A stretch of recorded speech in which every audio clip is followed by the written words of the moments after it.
Hello everybody and welcome back to my channel. I am Achal and in this today's video I am going to cover a poem from your paper named 14th to 17th Century English Poetry of second semester BA English Honours। और उससे पहले poem को शुरुआत करने से पहले मैं आपको कुछ चीज़ें बता देना चाहती हूँ। सबसे पहले अगर आप एक नए विजिटर हो और पहली बार आप मेरे चैनल पर विजिट कर रहे हो, इस वीडियो पर क्लिक कर रहे हो, तो मैं आपको बता दूँ कि सेकेंड सेमेस्टर की ऑलमोस्ट जितनी भी यूनिट्स हैं, सिलेबस है, मैंने कंप्लीट करा रखा है अपने चैनल पर। कुछ चीज़ें रह रही हैं जो कि मैं 11 जून से पहले सेकंड सेमेस्टर के सारे सिलेबस को कंप्लीट करा दूंगी।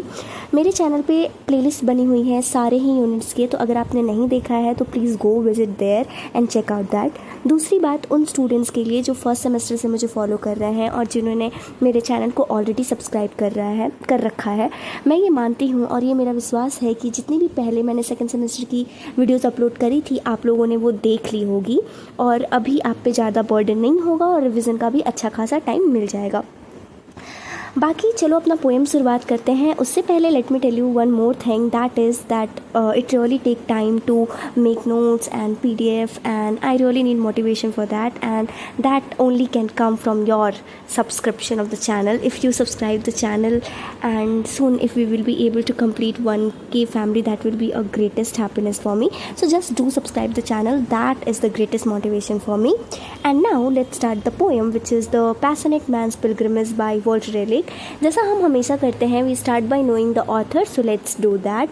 कि जो सर वॉल्टर रेली हैं ये एक इंग्लिश राइटर थे, लाइक अपने टाइम पे पोएट, सोल्जर, कॉटियर और इवन एक बहुत बड़े एक्सप्लोरर थे। एलिजाबेथन एरा के ये एक पोएट थे एंड इन्होंने ना बहुत सारे फेमस लाइक इधर उधर जगहों पे अमेरिका में घूमे हुए हैं। लाइफ में एक बार इनके साथ ऐसा भी हुआ था कि ये जेल में चले गए थे किसी गलत फहमी की वजह से, वो भी that jail was in Tower of London.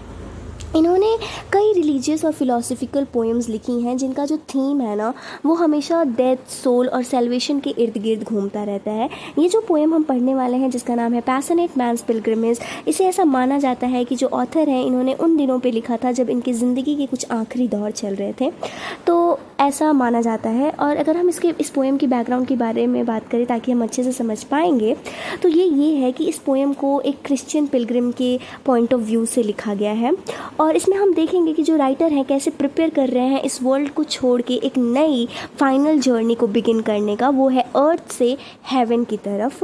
और इसमें ना पोएट ने बहुत सारे मेटाफोर यूज़ करे हैं इस रास्ते को दिखाने के लिए, इस पिलग्रिमेज को दिखाने के लिए और बताने के लिए कि आत्मा का जो जर्नी है वो कैसा होता है डेथ के बाद।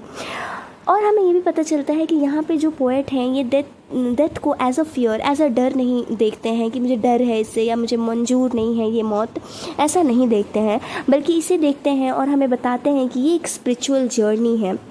किसकी तरफ? शांति की तरफ, सैल्वेशन की तरफ और एटर्नल जॉय की तरफ। तो ये सारी इंपॉर्टेंट चीज़ें हमें इस पोएम के थ्रू हमें पोएट बताना चाहते हैं। Let's start the line by line explanation of the poem and let me recite the lines first. So the poem goes like, Give me my scallop cell of quiet, my staff of fate to walk upon, my script of joy, immortal dight, my bottle of salvation, my gown of glory, hope's true gaze, and thus I'll take my pilgrimage. So this is the first 6 line of the poem and इसमें जो speaker है ना ये he is asking for spiritual tool to begin his final journey. Now ये एक tool का demand कर रहे हैं, पूछ रहे हैं कैसा टूल, वो कोई आम टूल नहीं बल्कि स्पिरिचुअल टूल। क्या करने के लिए? अपने फाइनल जर्नी को कंप्लीट करने के लिए। जैसा कि मैंने आपको स्टार्टिंग में ही बता दिया था कि जो ऑथर हैं हमारे ये पोएम लिख रहे हैं जब उनकी ज़िंदगी का कुछ आखिरी दौर चल रहा है और बिल्कुल वो उसी हिसाब से अपने पोएम को प्रोग्रेस कर रहे हैं। तो ये बोल रहे हैं कि मुझे ना कुछ स्पिरिचुअल टूल्स की ज़रूरत है ताकि मैं अपने इन फाइनल जर्नी को, यानी अपना अर्थ से जो हेवन का जर्नी है, स्पिरिचुअल जर्नी है आफ्टर डेथ वाली, उसके लिए ना मुझे कुछ टूल्स चाहिए। कौन कौन से टूल? पहला ये बोल रहे हैं स्कैलॉप सेल ऑफ क्वाइट, यानी ये एक सिम्बॉल होता है जिसे सारे पिलग्रिम्स कैरी करते हैं जब वहाँ जाते हैं और ये रिप्रेजेंट करता है पीस और साइलेंस को, तो ये इसकी डिमांड करते हैं। दूसरी चीज़ is asking for a faith. तो फेथ यानी एक उम्मीद होना ना, एक विश्वास होना मन में बहुत ज़रूरी होता है। जब आप कोई भी नया काम करो या फिर नई शुरुआत करो तो वो विश्वास होना बहुत ज़रूरी है। तो ये उस फेथ को डिमांड कर रहे हैं कि इन्हें वो सपोर्ट कर सके जिस जर्नी पे ये निकलने वाले हैं। आगे he is asking for a script of Joy immortal diet. So script का मतलब होता है अ स्मॉल बैग, यानी एक छोटा बैग जो खुशियों से भरा हो, ये इसका डिमांड कर रहे हैं। और स्पिरिचुअल फूड या बोलो इमॉर्टल डाइट, यानी एक ऐसा खाना जो बहुत लंबे समय तक टिक सके। आगे is asking for bottle of salvation. तो सेल्वेशन का मतलब होता है being saved by God, and जैसा कि ये बता रहे हैं कि एक पानी को बॉटल प्रोटेक्ट करता है, मैं भी चाहता हूँ कि भगवान मुझे प्रोटेक्ट करें, like a bottle of salvation. आगे he is asking gown of glory, यानी he wants to wear this gown to rob of heavenly glory, यानी वहाँ ये पहनना चाहते हैं। फिर होप्स टू गेज, यानी दिस इज़ अ सिम्बॉल और अ प्रूफ ऑफ होप, यानी उम्मीद। एक नए रास्ते पे ना इन्हें उम्मीद की भी बहुत ज़रूरत है। तो ये सारे इनके स्पिरिचुअल टूल्स हैं जो ये डिमांड कर रहे हैं, पूछ रहे हैं कि मुझे चाहिए। और फिर आगे बोलते हैं कि अगर ये मेरे पास जितने भी टूल्स मैंने मेंशन किए कि मेरे पास मिल गई ना या फिर मेरे पास आ गई ना, तो मैं रेडी हूँ इस जर्नी को कंप्लीट करने के लिए, इस अपने स्पिरिचुअल जर्नी को जो कि हेवन के टुवर्ड्स मुझे ले जाएगा, मैं बिल्कुल रेडी हूँ इसके लिए।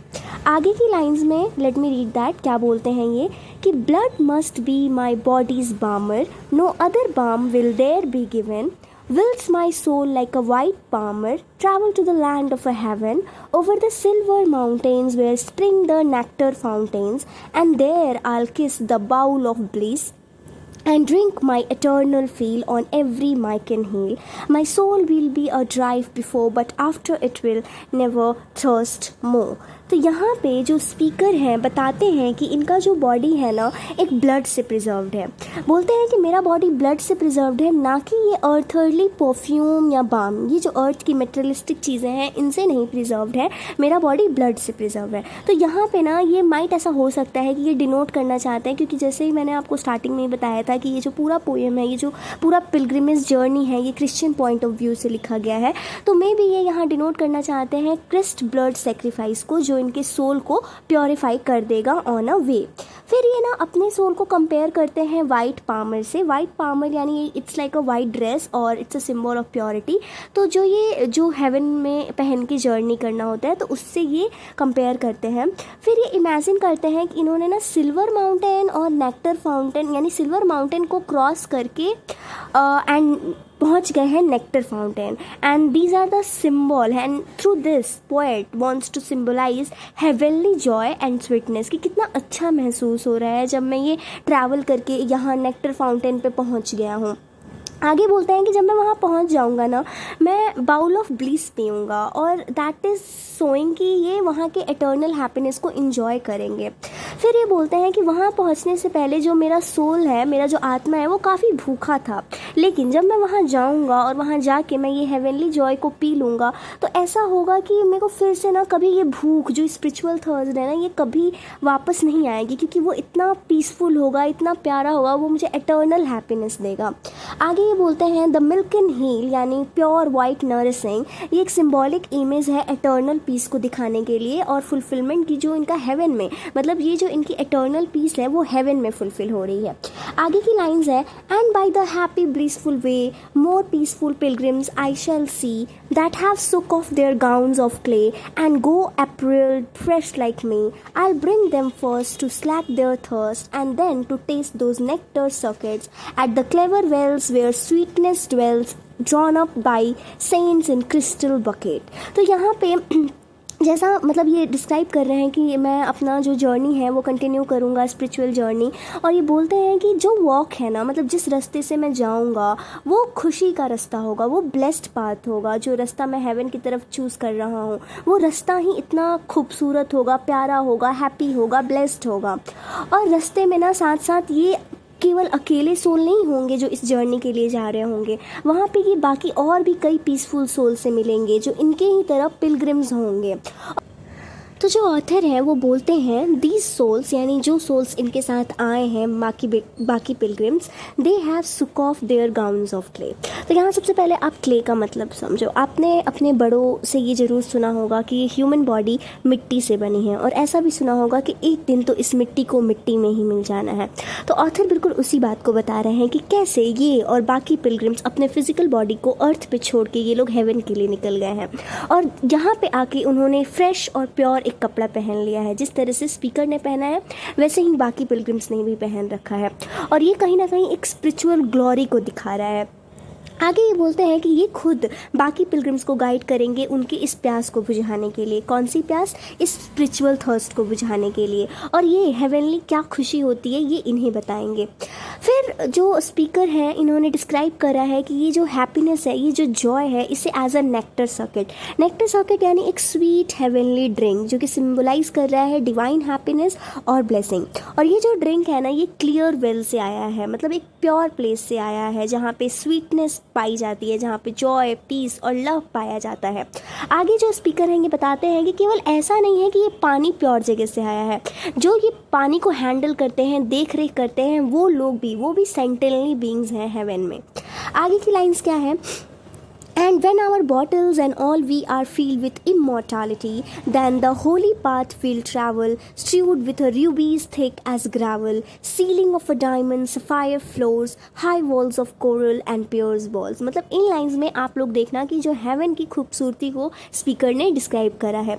यहाँ पे स्पीकर इमेजिन कर रहे हैं एक ऐसा मोमेंट जब दूसरा स्पीकर जो है वो उसको कम्प्लीटली इमॉर्टैलिटी मिल जाएगी, यानी उनका जो सोल है वो पूरी तरह से ब्लेस्ड हो जाएगा, उसे एटर्नल लाइफ और डिवाइन एनर्जी सब कुछ मिल जाएगा। और यहाँ पे जो बॉटल है ना वो रिप्रेजेंट करता है स्पिरिचुअल कंटेनर और सेल्स, यानी किस तरह से एक इंसान को जब एक स्पिरिचुअल वो मिल जाती है, वो इमॉर्टैलिटी मिल जाती है, वो ब्लेसिंग मिल जाती है, तो वो कैसा फील करता है। अब ये बोलते हैं कि एक बार जब एक इंसान को जब भी किसी को ये एटर्नल स्पिरिचुअल जॉय मिल जाए ना, तो ये इस होली पाथ से ट्रैवल करेंगे और ये हेवन का पाथ होगा। और इन्हीं रास्ते को, मान लो किसी को वो मिल गया स्पिरिचुअल इमॉर्टैलिटी और वो अच्छी चीज़ जिसे चाह रहे हैं स्पीकर, वो मिल गया किसी को, तो वो जो रास्ता ट्रैवल करेंगे ना उसे इन्होंने डिस्क्राइब करा है कि कैसे बोलते हैं कि ये रास्ता केवल अमीर ही नहीं है बल्कि काफ़ी ब्यूटीफुल है, ये रूबीज से कवर है, यानी और ये बिल्कुल ऐसा बिखरा बिखरा नहीं है, सब कुछ इतने प्यारे तरीके से सजाया गया है इस रास्ते में, बिल्कुल सब कुछ अच्छे तरीके से सजाया गया है। यहाँ की जो सीलिंग्स है ना वो डायमंड से बनी हुई हैं, यहाँ की फ्लोर सफ़ायर से बना हुआ है जो कि प्रेशियस ब्लू स्टोन है, यहाँ की वॉल्स कोरल से बनी हैं, और ये they are like a shelters और आर्क्ड वॉकवे जो कि मोतियों से बनी हुई हैं। मतलब यहाँ की रिचनेस को दिखा रहे हैं स्पीकर की हेवन इतना खूबसूरत जगह है, यहाँ पे ये सारी चीज़ें इस्तेमाल की गई हैं इसे बनाने के लिए। और ये दिखाता है कि जो हेवन है ना, इसे जो स्पीकर है वो इसे इमेजिन करते हैं एज अ अनइमेजिनेबल ब्यूटी, जो कि ना कि केवल रिच है बिल्कुल फिजिकल ट्रेजर से, बल्कि यहाँ पे स्पिरिचुअल परफेक्शन भी है, यहाँ पे पीस भी है। आगे की लाइंस है, from thence to heaven's bribeless hall where no corrupted voices brawl, no conscience molten into gold, no first accuser bought and sold, no cause deferred nor vain spend journey, for there Christ is the king attorney who pleads for all without degrees and he hath angels but no fees, when the grand 12 millions jury of our sins and sinful fury against our soul black verdicts given, Christ pleads his death and then we leap. Be thou my speaker, tentless pleader, unbolted Lord, true preceder. Thou movest salvation even for arms, not with the bright lawyer's palms. तो देखो इन सारे lines में ना जो speaker हैं वो बताएंगे कि कैसे हेवन अर्थ से डिफरेंट है। ये यहाँ बताते हैं, पॉइंट बताते हैं कि हेवन एक ऐसा जगह है ना जहाँ पे करप्शन और ब्राइबरी जैसी चीज़ें, छल कपट, चोरी, ये सब तो होती ही नहीं है। यहाँ पे कोई भी लोग एक दूसरे से अनफेयरली आर्ग्यू नहीं करते हैं और कोई लोग झूठ नहीं बोलते हैं मात्र जीतने के लिए। यहाँ पे पैसों से लोग बिक नहीं जाते हैं और यहाँ पे फॉल एक्यूजेशन को तो बिल्कुल एक्सेप्ट नहीं किया जाता है। आगे जो स्पीकर हैं वो कंपेयर कर रहे होते, लाइक कंपेयर नहीं, बस बताते हैं एक तरह से कि यहाँ पे तो जस्टिस, हेवन में तो जस्टिस कभी डिले ही नहीं होता है। जो क्रिस्ट हैं इन्हें डिस्क्राइब करा गया है एज अ परफेक्ट लॉयर जो हर किसी को इक्वली डिफेंड करते हैं, किसी में छोटा और बड़ा का फ़र्क नहीं रखते हैं। ये लोगों से प्लीड इवन करते हैं कि ऐसा नहीं है कि ये लोगों से बोलते हैं कि मुझे घूस चाहिए अगर मैं कोई आपको स्पेशल क्वालिफिकेशन दे दूँ या उसके लिए मुझे एक्स्ट्रा पेमेंट चाहिए, ऐसा बिल्कुल नहीं होता है हेवन में। Even though our sins accusers like a usury, यानी यहाँ पे स्पीकर बता रहे हैं कि कैसे जो क्रिस्ट हैं खुद सेक्रीफाइस करके लोगों की लाइफ को सेव कर देते हैं। आगे पोइट बताते हैं और इवन आगे पोइट क्रिस्ट से बात करते हैं और बोलते हैं कि आप भी मेरे डिफेंडर बनना, जो मुझे सेल्वेशन आपके द्वारा ही मिलेगा, और सेल्वेशन को कभी चोरी या छल कपट से नहीं लिया जा सकता है। इसे क्रिस्ट प्योर जस्टिस, यानी क्रिस्ट के प्योर जस्टिस जब वो खुद देना चाहेंगे ना तभी दे पाएंगे। आगे की लाइन्स है, and this is my eternal plea to him that made heaven earth and sea, seeing my flesh must die so soon and want a head to die next moon. समझ आ रहा है, यहाँ पे जो स्पीकर हैं ये भगवान से आखिरी प्ली कर रहे हैं, बोलते हैं कि आप क्रिएटर हो हेवन अर्थ और सी के, और मैं आपसे ये प्ली कर रहा हूँ। क्या देखते हैं, just at the stock when my veins start and spread, set on my soul and everlasting head, then am I ready like a palmer feet to treat those blessed paths which before I read. यानी यहाँ पे जो poet हैं एक life long prayer कर रहे हैं भगवान से, क्रिएटर से, जो हर चीज़ के क्रिएटर हैं। वो उन्हें एक्नॉलेज कर रहे हैं कि जो मेरा बॉडी है ना, मेरा फिजिकल बॉडी, जैसा कि हमने पढ़ा था कि राइटर अपने आखिरी दिनों में ये पोएम लिख रहे हैं, तो वो बोलते हैं कि मेरा ये फिजिकल बॉडी तुरंत ही ख़त्म होने वाला है, तुरंत ही हो सकता है मेरी डेथ हो जाए और मेरी ये बॉडी डाई कर जाएगी, और मेरा जो सोल है ना, मेरी जो आत्मा होगी ना, उसे एक गाइडेंस की ज़रूरत होगी, उसे एक लीडरशिप की ज़रूरत होगी। और यहाँ पे हेड का मतलब जो लाइन में यूज़ हुई है इसका मतलब है परमानेंट लीडर, और वो बोलते हैं कि क्रिस्ट आप मेरे परमानेंट लीडर बनोगे एंड आप मेरे प्रोटेक्टर बनोगे इस सोल के जब मेरी मौत हो जाएगी। और एक बार जब मैं आपका गाइडेंस ले लूँगा, मैं रेडी रहूँगा, मैं इस पिलग्रिम पे जाने के लिए मैं बिल्कुल रेडी हूँ। इस ब्लेस्ड रास्ते पे जो मैंने हेवन को डिस्क्राइब करा है अपने पोएम में, उस रास्ते पे तो मैं बिल्कुल रेडी हूँ। लेकिन आपको ये ऐसा बोलना होगा कि आप गाइड कर रहे हो मुझे, मैं आपके गाइडेंस में ये करना चाहता हूँ। और कुछ इस तरह ये पोएम ख़त्म हो जाती है। इस पोएम का थीम है स्पिरिचुअल जर्नी एंड सैल्वेशन। आपने देखा कि किस तरह से जो पोएम है वो डिस्क्राइब करते हैं एक पिलग्रिमेज के लाइफ को, जो हेवन के टुवर्ड कैसा होता है, और स्पीकर कैसे प्रिपेयर करते हैं अपने इस डेथ को, स्पिरिचुअलिटी ऑफ इस डेथ कैसे, और गॉड से कैसे बातें करते हैं। दूसरा इसका थीम है Christian faith and hope in afterlife, कि जो पोएट हैं वो दिखाते हैं deep faith in salvation through Christ and he hope for eternal peace and joy, कि डेथ के बाद मुझे वो एटर्नल पीस और जॉय मिल जाए। साथ ही साथ आपने देखा कि कैसे रिजेक्शन और अर्थली करप्शन, जो अर्थ पे करप्शन होती है, डायरेक्टली तो नहीं बट इनडायरेक्टली जो पोएट हैं ये हमें ये चीज़ दिखाना चाहते हैं जब वो बोलते हैं कि जस्टिस हेवन में तो डिले ही नहीं होता है, ये चीज़ तो अर्थ पे ही होती है, जो बड़े और छोटे में डिफरेंस देखा जाता है। और कुछ इस तरह इस पोएम के थ्रू ये पावरफुल मैसेज भी दे रहे हैं और अपने इस जर्नी को बता भी रहे हैं कि हेवनली जर्नी कुछ ऐसी होती है, अगर आप अच्छे कर्म करोगे तो आप जब हेवन में जाओगे तो वो बिल्कुल इतना प्यारा और सुंदर सा होगा जिसे पोएट ने डिस्क्राइब करा है। और this is how the poem ends and I hope आपको समझ में आ गया होगा। Thank you for watching.